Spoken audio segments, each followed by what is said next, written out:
Unfortunately, Deb, and they're not looking too good. I spoke with a bunch of these business owners, and I want to show you. You can see kind of just how deep this water goes as I'm walking. These guys here at Pips, they have that board up, but they told me that they had about 3 feet of water inside their store earlier this morning. And if we just take it down Dock Street here a little bit, you can just see that it is still underwater at this point. But something we have been noticing is that there's just a lot of people out and about. Some people even trying to drive through these floodwaters here on Dock Street. But the issue with that, I'm told by the business owners, is that that water then kind of pushes waves and makes them have more water into their business. But I want to show you what we saw a little bit earlier here in Annapolis. So if you could see there, that's the video that we have from earlier this morning when that high tide first came in and they had to shut down a lot of the city streets. Now, most of those streets are back open, like Randall. Compromise still does have a little bit of flooding, but mainly Dock Street here where we're at is the big one that has the most. So if we we did talk with those business owners, and here's what one had to say. I compare it to January. January it was very terrible, so it's getting better than January. So I'm okay. So yesterday I prepared everything, put on souvenir and they put on up. And we got you back here live just to show you a vehicle did try to drive through here on Dock Street and ended up on that curb over there. So they did get a little stuck. That's not the first vehicle I saw either that tried to drive through these high waters here on Dock. But as you heard from business owner there, Young, they do tell me they are worried as for that high tide coming tonight. So we'll be sure to keep you posted out here in Annapolis. I'm Tori Yorgi, WBAL TV 11 News. Tori, thank you very much for that perspective over there. All right, in Fells Point, a number of streets are also closed due to flooding, and some neighbors decided to embrace the rain by using some unique ways to get around. Yeah, 11 News reporter David Collins joins us live from Thames Street, where the water is still pretty high. Right, David? Yes, it is. And this busy street just reopened.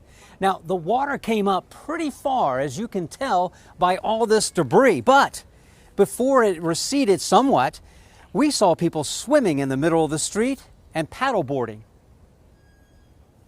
It's like 50% fun and 50% terrifying. Ron Howard is the new Uber service in Fells Point. Using a paddleboard he keeps in his car, he just ferried a coworker to her vehicle. So it's about 3 feet deep right out here. It's not the deepest we've seen. And take a look at these guys. They actually took a dip in the middle of Thames Street. While funny to some, not everybody thinks that's a good idea. Taylor Morris and her son came down from Canton to check out Fells Point flooding. Listen to what comes out of the mouth of babes. Is it clean or dirty? Dirty. Dirty. And do you want to go swimming in there? No. Small whitecaps slapped against Fells Point piers. Periodic downpours didn't stop runners. But some restaurant owners are finding the flooding is impacting business. Where to park, or if it's safe for them to come down here, things like that, just a little bit. But I still got like a call from people to ask if they okay to come if we open. Business is booming for city tow truck drivers.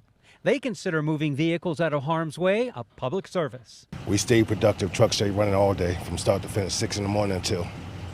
State highway officials call the heavy rain and its consequences the new snow. Crews are out in force, just like in a snowstorm, only their job duties are in sync with summertime weather. Taking care of any kind of fallen tree limbs, any kind of guardrail damage, anything that needs to be taken care of on the highway.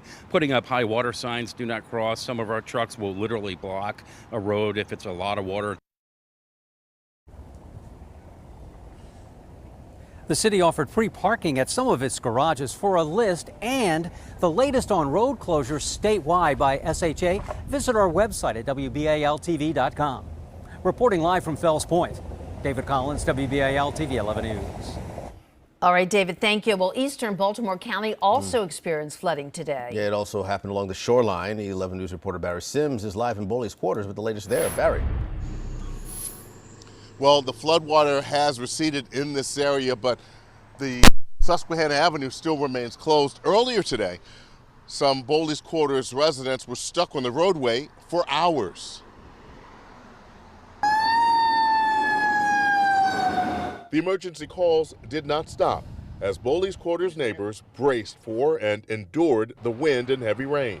Neighborhood comes together. Remnants of Debbie, and of course, the flooding coming off the Chesapeake Bay. If you're from around here, nothing new. For safety reasons, Baltimore County Police stopped traffic on Boley's Quarters Road and Susquehanna Avenue. This area right here gets flooded out every time. But for the most part, you know, this is pretty bad. So it's not Isabel bad, but it's bad. The only way to get in? By foot in knee-deep water, or with the help of people like Robert Wright. He spent Friday checking on neighbors and offering rides. But even he ran into problems at times. I come up here and the whole front end of my four-wheeler got off the ground and it was like a boat. But luckily I made it through. I was worried that I wasn't gonna make it through, but I did. Yeah, but that's how deep it is. This video from SkyTeam 11 shows the high water and flooding along Bay Drive and other places. This picture Kevin Lynch sent to 11 News shows his destroyed pier. County Executive Johnny Olszewski hopped on Boley's Quarters Volunteer Fire Department's big water rescue truck for a tour of the damage. He stopped by several shoreline communities. We think we're moving in a positive direction and that we're through the worst of this, but obviously we want to make sure safety of our residents is our top priority here. Now, one of the things that Baltimore County officials are still concerned about, that's the high tide tonight, as mentioned earlier about the high tide, and they're worried about the possibility of more flooding tonight. Reporting live from Boley's Quarters, Barry Sims, WBAL TV 11 News.